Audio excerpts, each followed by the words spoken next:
Assalamualaikum warahmatullahi wabarakatuh. Bapak Ibu guru anu simkuring dipika hormat sareng ngarecangan anu simkuring dipika cinta.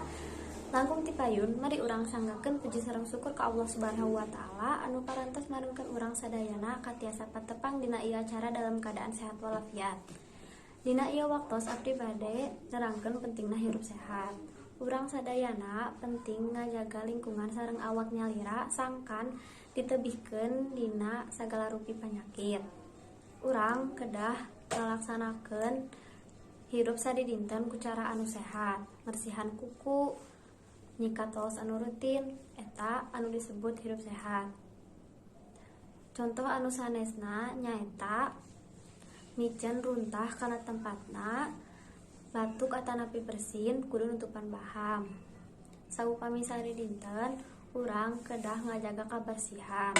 Awak urang bakal bersih atanapi suci tina sagala kokotor. Urang kedah mika cinta kana lingkungan supados manah urang oge bersih atanapi suci. Para hadirin sadayana dicekapkeun wae anu kapihatur. Kirang langkungna mohon dihapunten. Assalamualaikum warahmatullahi wabarakatuh.